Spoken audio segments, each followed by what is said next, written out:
I'm not going to be on this too long. I just want to comment on Meek Mill's being pickpocketed in Ghana.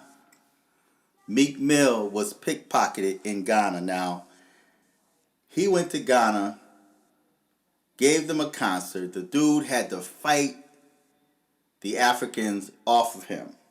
This dude was literally fighting someone in the audience because what they call in the biblical sense, they thronged him. They thronged him. That man was going through, that was a lot of people. Now, just imagine if the Africans on the continent and the so-called black Americans genuinely unite. Just think of the amount of money that could be made from both sides. With all of those people that was in Ghana, they were supporting Meek Mill. More than likely, they had no idea what he was saying in many senses. And you had people out in the audience that was actually singing his songs.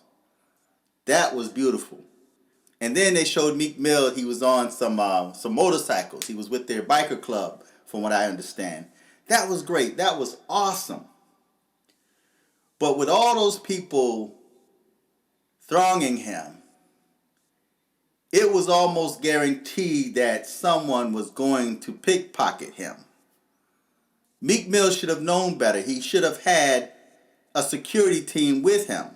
Sometimes the so-called black Americans get so comfortable going over to other countries, especially Africa, because I completely understand you want to look at Africa as a place where you can go. You're among your own people. They're not like what they say the so-called black Americans are. But people are people wherever you go. Even Richard Pryor warned you about Africa. I'm going to play a short clip of Richard Pryor. Fair use. And listen to what Richard Pryor says when he visited Africa.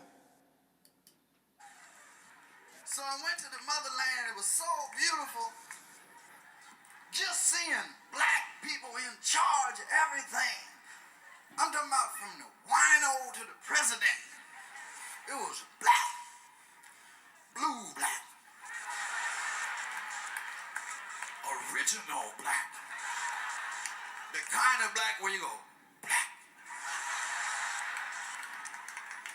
And landing at the airport in Nairobi, man, just fill your heart up. You see, you look at all the black people. And you realize that people are the same all over the world.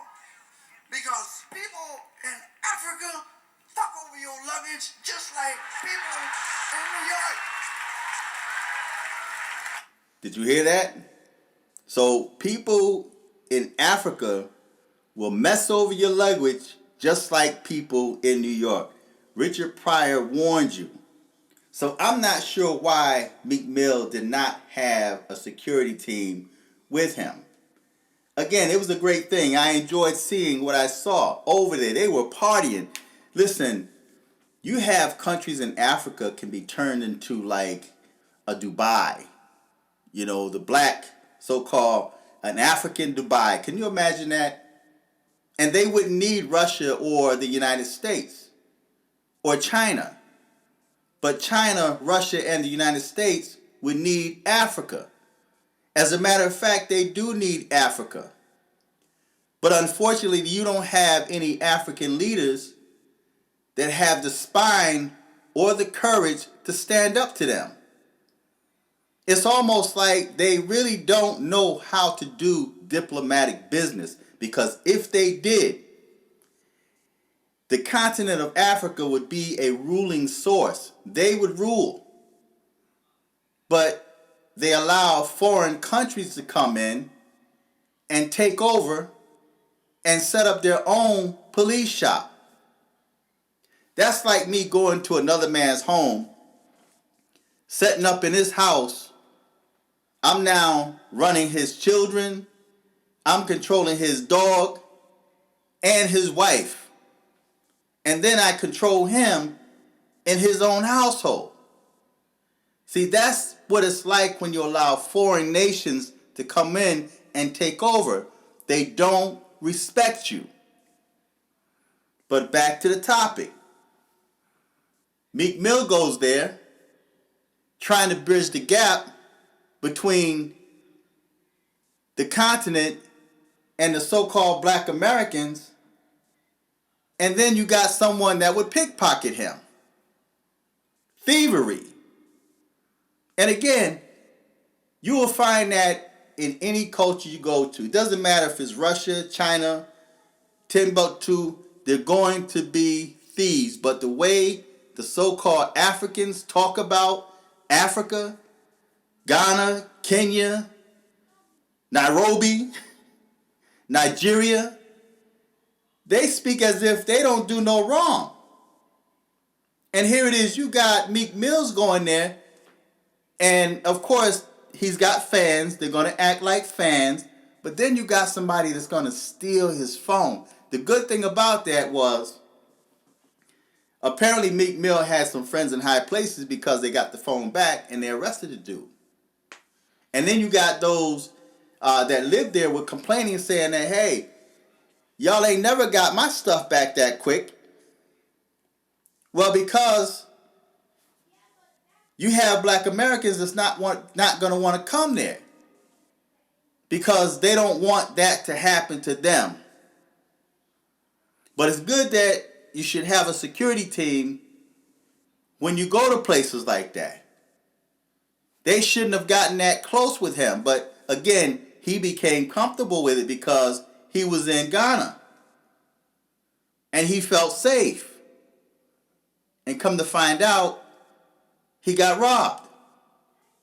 So I find that to be interesting. And a good thing about that was he was able to talk to the president. He, I guess, got in good with the president's daughter. And the daughter was trying to convince the father to have a meeting with Meek Mills.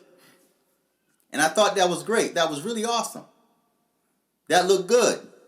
And the president looked like he's down to earth.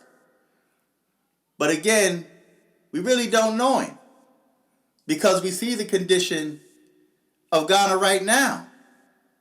So maybe there's some things that he needs to do to better his game when dealing with foreign nations. Not allowing minors to come there and owe them.